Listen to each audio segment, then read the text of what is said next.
Nanlumo ang isang kababayan natin Pilipina OFW dahil ninakaw daw ang kanyang alahas at ipong pera matapos magkaroon ng pagtitipon sa bahay ng kanyang amo.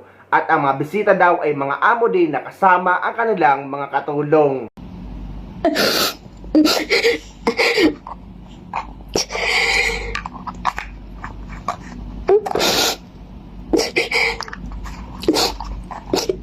Ninakaw yung 2 kwintas ko. Yung bago ganyan na wala ng laman. Pati yung pera ko kinuha.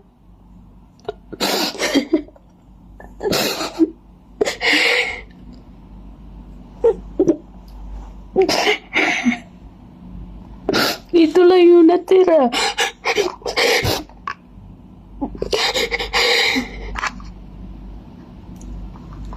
Yung 2 kwintas ko na malaki kinuha.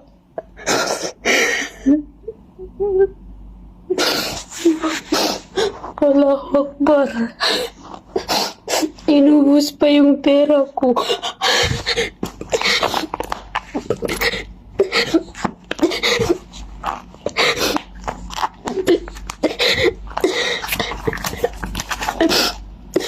Magkano lang yung tinira? Ito lang.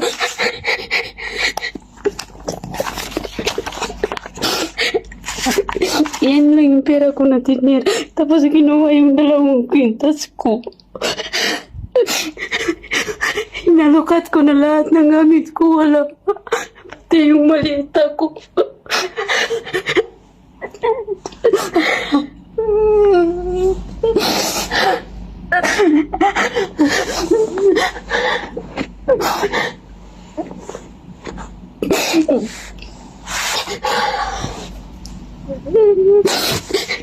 Pagbukas ko ng bag, wala na, ganyan na siya. Tapos ito, nagkahiwalay itong 2 singsing ko. Nagkahiwalay siya. Natanggal dito sa lalagyan.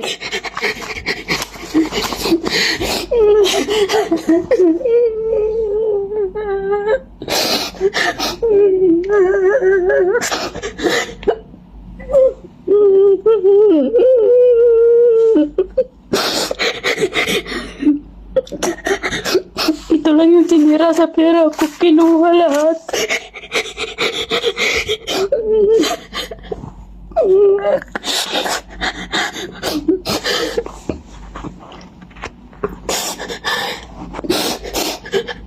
Hindi ko alam sino yung pumasok dito. Lagi kasi nakabukas yung kwarto ko. Yan, hindi yan nakasarado kasi walang ano lang.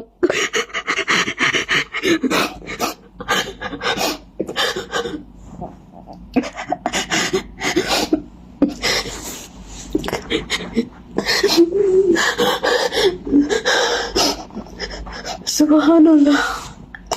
La ilaha illallah Muhammad Rasulullah.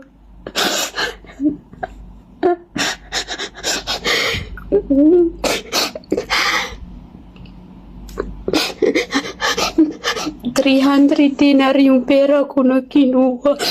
Ito lang ang natira. Tapos yung 2 kwintas ko.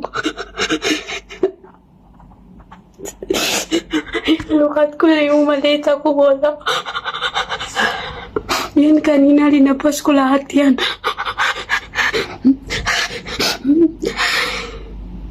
Ito na lang yung natira sa alas ko.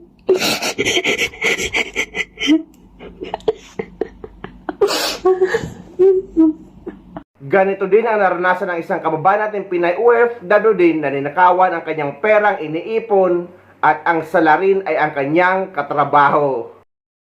Hello guys, di na dyan ako kaya sa akong kauban diri. Chip na kong otro akong kwarta karon. Gibalhin pa na ako sa lain nga butanganan. Nahibulong na lang ko na pag hatag sa mong madam karon nga sweldo tanaw na kong pitaka. Nausang na pud.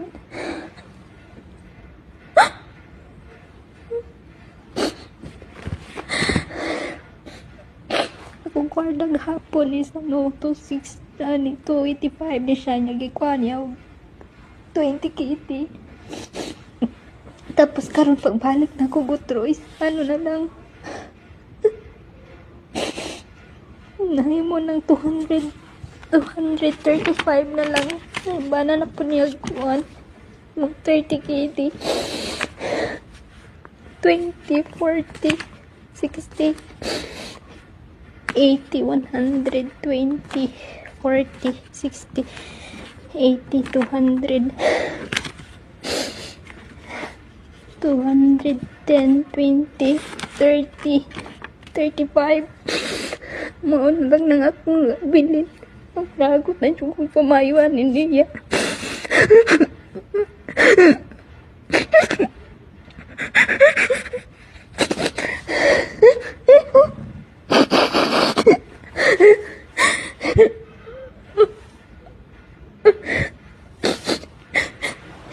Ako na ganing ibalhin sa among room ang akong pitaka diri na nako sa ubos gibutang kay para mabandayan ako. Grabe siya, gahapon pa na ako gibutang diri. Karon na iba na sa 30 KD.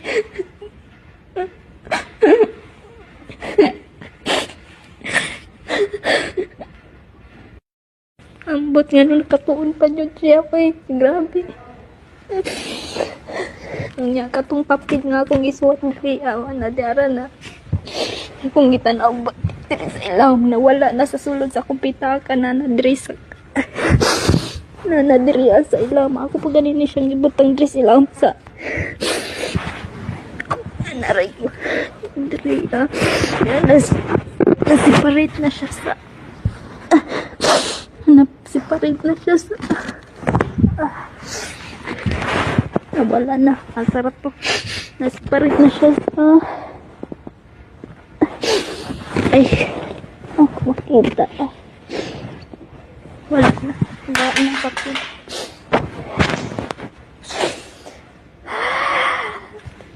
Grabe. Adok mang kumasumbong sa kong amo. Kasi magagubuto niya.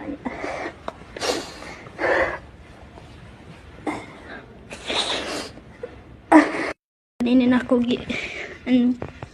gapon pa nin ako siya gibalhin sa among sa among higdaanan dito sa among room. Akong gibalhin diri sa ubos nga na ako pirmi. Diri na siya nakita na ako diri as ng kuan. Nagseparate na sa akong pitaka. Ako diri 285. Before niya gikuan og kuan, so gahapon 216 na, ay 265 ni siya.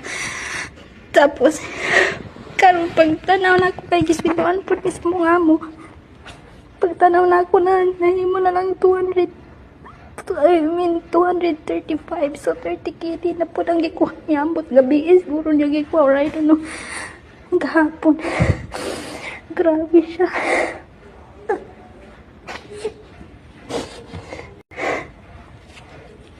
Isang unsahon akong balik-balik o gihap. Gahapon akong ibalik-balik o gihap.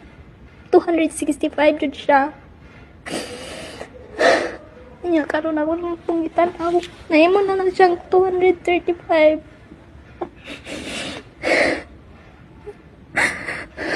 Hindi ba yan lalim na nalbaho? Yung kawato lang dali-dali.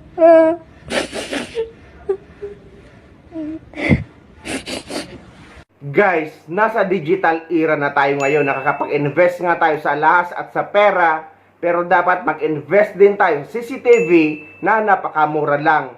Or yung portable CCTV na ilagay nyo sa inyong kwarto na nakatutok kung saan nakatago ang iyong alahas at ang mga pera. Dahil sa panahon ngayon, kahit katrabaho natin mapaibang lahi man or Pilipino, ay maraming malilikot ang mga kamay.